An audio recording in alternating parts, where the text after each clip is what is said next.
Because I'm going to introduce our first guest of the day. It's wonderful to introduce Ashwini Vaishnaw, who of course is Minister of Railways, Communications and Electronics and Information Technology of the Government of India. Minister, let's welcome you to the stage.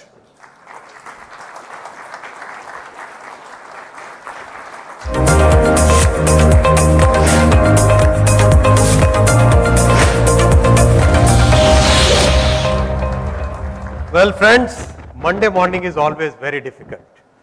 When I was looking at the responses, I thought the biggest response will be my boss made me do this.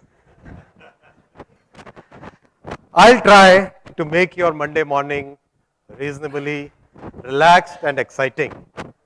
We'll not use the lecture format. We'll have a presentation here, and I promise you there won't be long lines of text or something. It will be good and exciting, okay? Are we ready? Okay. Let the screen come up. Guys? Okay, so I'll start with a very small intro. What has been the philosophy with which Prime Minister Narendra Modi ji is steering the Indian economy towards a developed nation by 2047? I'll start with one instance. There are multiple dimensions of this, but I'll just point out, highlight here one instance. The strategy that Prime Minister Narendra Modi he used for taking India out of the COVID trough was a very interesting strategy. It was an investment-led growth, not a consumption-led growth. It was a well thought through strategy. It was a strategy which, despite all the public pressure, a large number of very senior economists saying that, okay, US has given this much, this country has given this much, this country has sent so many checks. Mr. Prime Minister, why don't you also send checks? But our Prime Minister, very clearly focused way, he kept his eyes on investment in infrastructure, investment in social as well as economic infrastructure, and that has really helped us come out of this growth, this trough, as a very healthy economy, which is today clocking 6 to 8% growth rate and a very moderate inflation. This is the big difference between many other countries' policies and the Indian policy. And that's the reason why India is today being called out as a bright spot in a very troubled horizon. The results are in front of us, and this is a consistent policy. This is not something which has happened just in the last couple of years. Because of these policies, India's GDP, which was at 10th position in the global league table, has today come up to the 5th rank, and over the next few years, it should be at the 3rd rank. The results of this entire economic drive towards investment today, as a structural component of India's GDP, investment which had gone down to 25%, 27% has now come back to 31%. This is what I would like you, and there are many CEOs present here, so I would like you to take note of this. The investment which was, the public investment which was about $40-ish billion every year, increased to 70-ish, then 90, and today it is 125 billion US dollars public investment. The multiplier effect of 3 to 3.5, that makes a huge business case for everybody, that makes a huge difference in people's lives, and that is what I am going to present to you in the coming slides. Of course, the factory capacity utilization has significantly improved. Job creation is today, it has significantly risen from about 600,000 a month to 1.2 million a month, and these are all formal jobs. And now I'll show you where this money is being utilized, right? The Prime Minister has given me the responsibility for 3 ministries, so I'll be talking about these 3 ministries specifically. Indian Railways, one of the largest systems in the world, 8 billion passengers every year, 22,000 trains, 7,300 stations and 1.2 million employees. Imagine my plight when we have to do the annual appraisals. So, such a large system. Now, how do you transform this kind of system? This kind of system, if you want to transform, you have to really take quantum leaps. So, we'll start with stations, trains, security and safety systems, and then we move to the next ministry, which is telecom. This is one of the stations which has been recently rebuilt. This is in Bhopal, one of the central states in India, Rani Kamlapati railway station. The entire station looks like airport. This is another station built in Gandhinagar. This entire tall building that you see, this building is on top of the tracks. You don't need a separate land for that. This is on the top of the tracks. Totally new way of looking at things, totally new way, new experience of traveling by trains to the 8 billion passengers.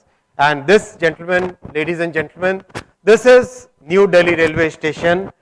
This entire, the two domes that you see, these two domes are over the station, over the tracks.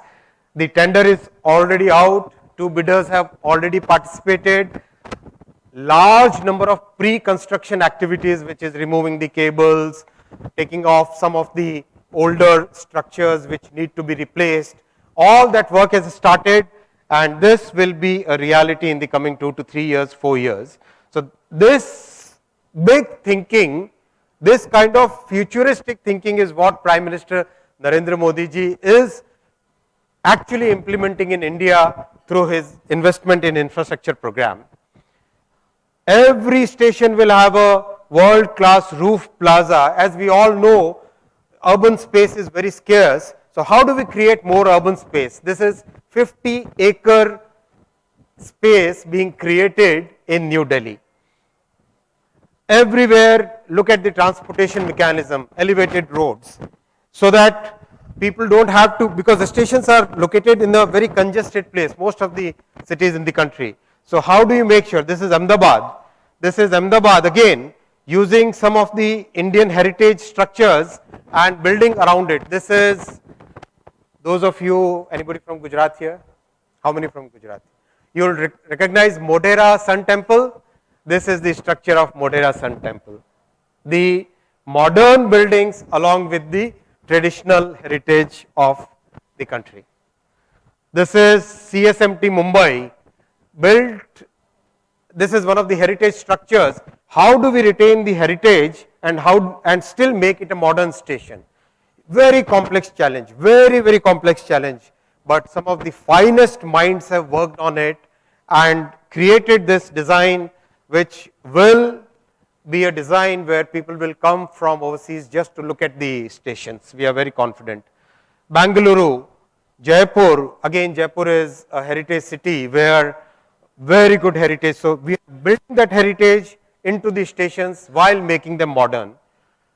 Prayagraj, big technical challenge, because at one point of time 100 million people visit this place in a single day when the Mahakumbh happens. 100 million people visit this. So, how do you make sure? It was a very big challenge, but the team has overcome it now. Surat, this is the report card. My boss is very tough boss. So he'll always ask how many stations, what is the progress. So, I keep that always ready. I'll come to the next part of passenger experience, that is the trains. Again, the thought process is, when some of the best companies in the world are using Indian talent for developing their products, why shouldn't the Indian talent not be used for developing products for India? So, this train Vande Bharat, this is for 180 kilometers per hour speed potential. It has been tested at 180 kmph, and today 13 of these trains which are running in the country, they have become a real big craze for all the passengers. And I request all of you present here, if you find an opportunity, do travel in it. I'll tell you what is so different. The design of the train has really been done very meticulously to make sure that each and every passenger experience is fundamentally different from others.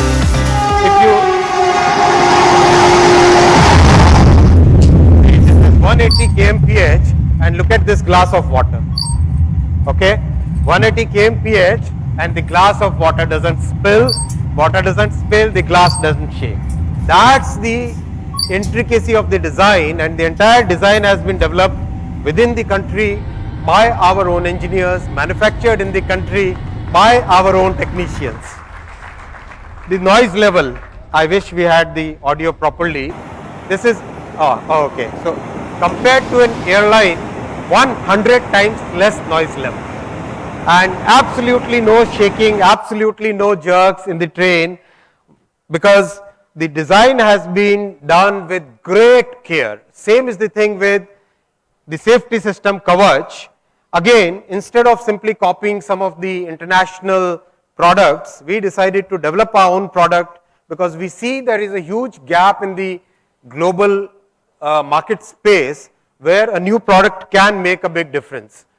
I tested this product and Loco 2. by two Both trains are on the coming same on the track same and track. running towards each other One of the at a trains I was speed sitting, of other 80 train, km other per train, hour. the chairman of railway board was sitting, and exactly 400 meters gap, braking automatically. you'll see both the trains automatically stop. So that kind of anti-collision system has been developed in India by our own engineers, and automatically by our stop at own almost technicians. 400-meter distance.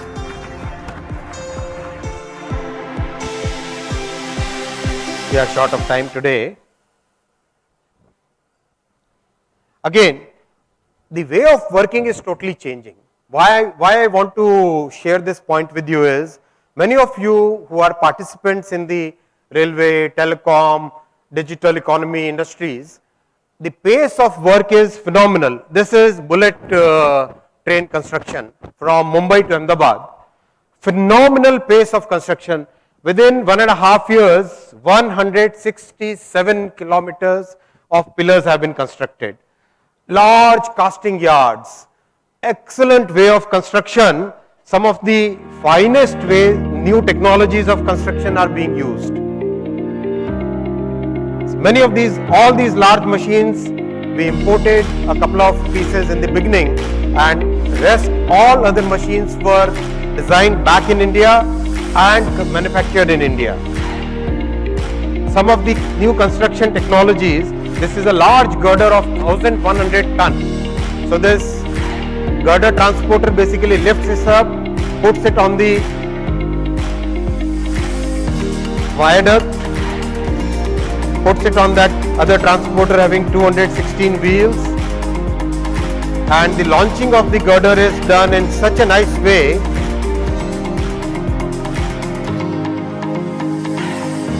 Oh, this is 2 screens, okay? See, absolutely 1100 ton girder getting launched in one go, even though there is traffic moving below it. Why I showed this is, this construction technology doesn't disrupt the normal work. The normal traffic is happening here, going on here, and still the girder has been cast without any disruption. This is the new way of working in this country. This is the energy, this is the confidence, this is the thought process, this is the vision of our Prime Minister, which is making such a phenomenal difference in sector after sector after sector after sector.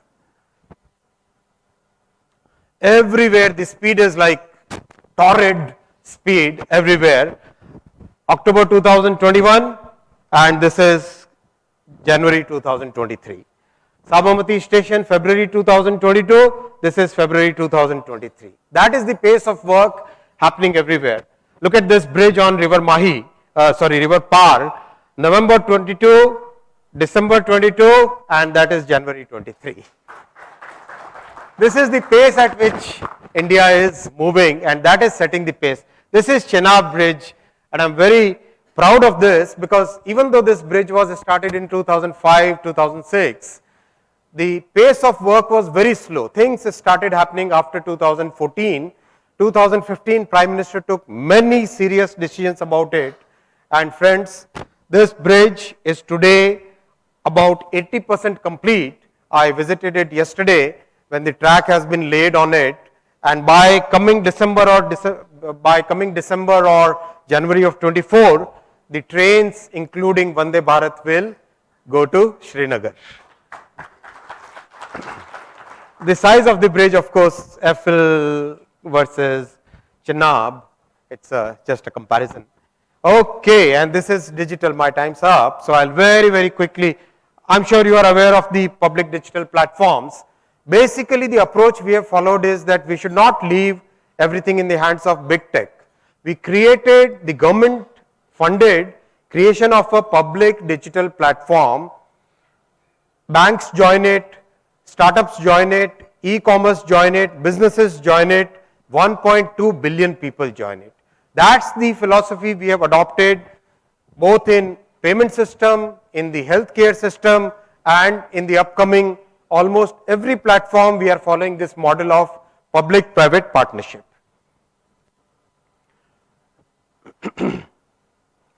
Using this, basically we are coming to a situation where we can solve complex problems at a population scale. I'll come to telecom, again a huge transformation in the last 8 years. Practically from just about 6,500,000 BTSs, today it's about 2.5 million BTSs in the country. Every remote nook and corner is getting good, high quality 4G and 5G services. And some of the reforms which have happened in telecom by our Prime Minister, look at this. The average size for a permit to set up a tower used to be about 235 days. Today it is 7 days. That's the change which has happened. That's the simplification which has happened. That's what makes India as a great attractive investment destination. This is from the Wall Street Journal. The fastest rollout of 5G as we speak. The 1st of October is when the rollout started. And as we speak, it's already 127,000 sites where 5G service has been rolled out. It's phenomenal pace. What's very important is, again, like Vande Bharat you saw, like Kavach you saw, like the station building you saw, everywhere the focus is that our talent should be able to create products for India and for the world. 4G, 5G technology stack. A handful of countries are today having end-to-end telecom technology.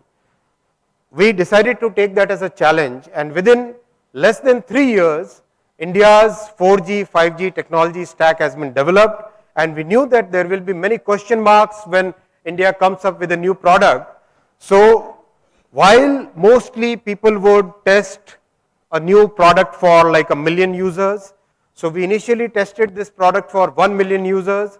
Then we tested it for 5 million users, and in the last December, we tested this entire solution for 10 million simultaneous connections. And the results have been absolutely good. The rollout has started from coming August, September. We will be rolling out 300 sites a day of this indigenous India's own telecom technology stack. Now we are gearing up for 6G, and our Prime Minister has always put this thought in our mind, a very clear vision. He has said that technology is not a mode of garnering power in the world. Technology should be used for empowering the people. That is what always our Prime Minister tells us, sector after sector. Friends, I thank you for your very patient Monday morning hearing. And now we'll start the next session. Thank you. Minister, thank you very much indeed. We're going to have a little, by the way, this room is amazing. Minister, stay there. We're going to have a chat. We're going to get a couple of chairs put up here now. This room is packed, yeah? I mean, thank you all so much for joining us. I think we've got a nice snapshot of the room. It'll get up there in just a few seconds' time. Also, I want to share the results of that last panel. But let's ask the Minister the Slido question. How would you describe, in a word, Minister, the state of the tech and innovation in India? How would you describe the state of tech and innovation in India right now? One word. I love the word bubbling. We had bubbling earlier. Torrid pace. Yes, love that, love that, love that. Let's have a look at the room. Can we do a flip of the room just to sort of see it on the screen? I think we're going to any second now. So that's can we see the results of that slider as well? Slider number 2. How would you describe the state of tech and innovation in India? Can we get that up on the screen behind? We're going to continue to have Slido questions and answers throughout the day. Minister, sit there. We'll get it up behind us as soon as we can. There you go. Look at that. Getting better, blistering. Who's Mark Barton? Who said blistering? I think that was me.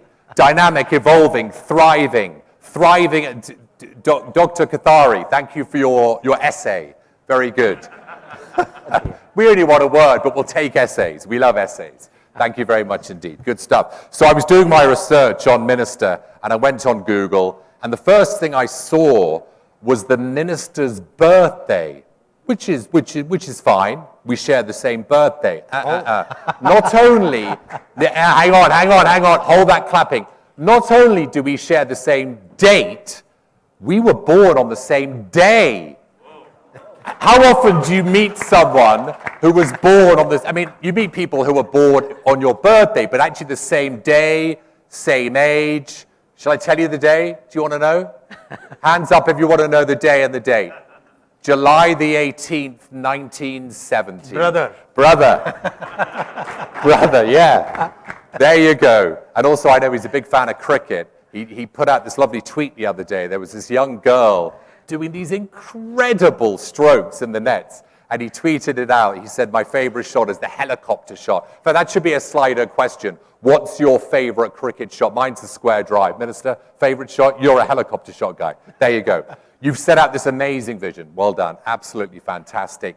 How quickly do you think you can implement that vision? What are the challenges? it's already getting implemented. Yeah. Already it's getting implemented. As you saw on that report card, 53 stations is where the work is already getting done. That Chenab bridge that you saw, this is already 80% complete. Things are actually moving at a torrid pace.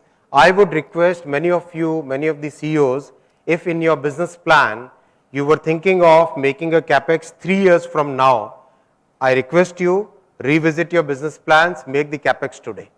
Yeah, please do, please do. We've got an amazing representation, Minister, in this room from diplomats, business representation from great countries around the world, the UK, Germany, Edie said them all at the beginning, Israel, New Zealand, the US, the UK, South Korea, and many, many more. What do you say to those representatives, Minister? What are the opportunities they should be looking out for, given that presentation you gave, given the vision that you just painted, and how can they join India as partners on this journey you're taking?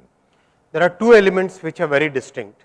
First is India you can trust. Second, whatever you do in India, you can do it at scale. These two elements will make a very big difference in whatever you try to do. If you can do a solution at a million kind of scale anywhere else in the world, here you can do it at a billion scale. So the opportunity for all of you is huge. Second, India has such a large talent pool that whatever you want to try out, new innovative items, new innovations, you have a great and a vibrant startup ecosystem, use that ecosystem and build on that for your solutions. Yeah, it's an amazing ecosystem. You talked a bit about the 4G and the 5G stack. That's not enough for me. I want to talk about 6G. It's quite rare we talk about 6G. Tell us about the Bharat 6G vision document. How can India raise, it's rare you hear about 6G, we're just sort of focusing on 5G in the UK. How can you raise your 6G ambitions, Minister? So last year, our Prime Minister gave us the target that in 4G, 5G, we should be equal to the world, and in 6G, we should actually lead the technology development. So we set up a very comprehensive team comprising entrepreneurs, academicians, researchers, students, a very, very comprehensive team, policymakers. That team initially came up with some ideas, then we coalesced everything, and then we thought that let us try whether we are on the right path or not. So we set out some challenges to the industry, and by today, as we speak, we already have 127 patents for the 6G technologies, 6G telecom technologies. I know 6G is about 4-5 years away or 6 years away, but time to start the developments today so that as the technology matures, India should be a leader. That's the philosophy of Bharat. India setting the pace. You're going to hear that today a lot. India setting the pace when it comes to 6G and many other things. What about semiconductors? It's a key industry, as we know, especially as supply chains are being disrupted in this geopolitical world of uncertainty, Minister. How important is it that India provides the ecosystem for those semiconductor manufacturers, and how key might that be for the global economy? It will be very important for the global economy to have a trusted partner like India, and that's why we are finding huge support from, for example, recently when the Secretary Raimondo was here from US, we signed a semiconductor cooperation agreement. So all over the world, there is a sense that India should emerge as a key semiconductor manufacturing destination. We have been working very sincerely. We know that it's a very complex and a very challenging industry to begin with, but we are working very sincerely and diligently to make sure that the ecosystem comes here. Everything that is required for developing semiconductor industry in India, step by step we are moving forward. It's going to be a long race, it's going to be a marathon, it's not a sprint. So we have to be patient and keep working with a laser sharp focus. Trust, trust, trust. You keep saying that word trust. It's so important, isn't it? Trust, trust, trust. Talk to me about AI. ChatGPT is setting the world alight, isn't it? How is AI, how is quantum computing disrupting India's infrastructure right now? Today morning we had the first International Quantum Communications Conclave in Delhi here. There were participants from about 6 countries, and some of the technologies which are leading edge technologies in quantum communications, and AI, also AI is a separate subject. So many of these innovations are now happening in collaboration with Indian startups. What's important is, there was a time when India was a technology consumer only. Today the time has come when many global developers, they would like to have Indian startups and Indian entrepreneurs and Indian academicians as their partners as the technology gets developed. Same is the case with AI. So these two technologies, we would like to use the Indian talent for developing solutions for India and for the world. Yeah. Do you think India can produce something equivalent to GD? Wait for a few weeks, there would be a big announcement. Really? Yeah. Is that breaking news? Let's have a big round of applause. That's exciting. A big announcement. You don't want to give us a big announcement now. Forget a few weeks. We like breaking news at the IGF in a couple of weeks. Parliament is in session. Yeah. So I cannot say anything outside. There are rules. There are rules which we of course have to abide by. I asked the Commerce and Industry Minister Piyush Goyal last night. We had a wonderful dinner which he hosted, and there was a wonderful group of attendees. Thank you all who were there last night. You keep talking about startups, Minister, and I asked him, there's been a bit of disruption to the startup ecosystem because of the collapse of various banks, particularly in the United States, whether it's SVB, Signature has been under pressure, Silvergate. There's been some banks in Europe under pressure as well. He said no, there's been no effect, but I'm going to ask you this as well. Has there been any effect on the India startup ecosystem at all by the ripples from the collapse of banks like SVB, which are very important lifelines for the startup ecosystem? I'll tell you how we responded to that minor crisis. Yeah. We immediately engaged with the entire startup community and made sure that whatever deposits they would like to shift to Indian banks, that entire process was flawlessly executed by collaboration between 3 different arms of the government, and not a single startup in India was adversely affected by this minor crisis. I think our banking sector is today very resilient. If you look at the banking sector's health, the balance sheets, very healthy balance sheets, just like the country's balance sheet. Banking sector's balance sheet is also very healthy today. So we have requested all the startups, don't think about putting your funds in any bank anywhere. put your funds in India, and I'll request today all the international startups, all the global startup community also, think of India as your trusted banking sector. Let's finish off. We've got a big round of applause, big round of applause. Minister, we have 55 seconds. Just give us, as a wonderful start to the India Global Forum Annual Summit, the theme of this panel in the next sort of 30 or so minutes is setting the pace on technology and innovation. Give us a great call to action on India setting the pace globally on technology and innovation. Sector after sector, friends, I welcome all the global entrepreneurs, all the global researchers, all the innovators to make India as your home for developing trusted technologies for India, for the world, for your countries, for the world. Big round of applause. And a massive round of applause for the Minister, Ashwini Vaishnaw, Minister of Railways, Communications and Electronics and Information Technology. And my brother, we share the same birthday. How about that? Thank you very much. Great. Thank you very much, Minister. We'll see you again. Thank you very much indeed. Bye.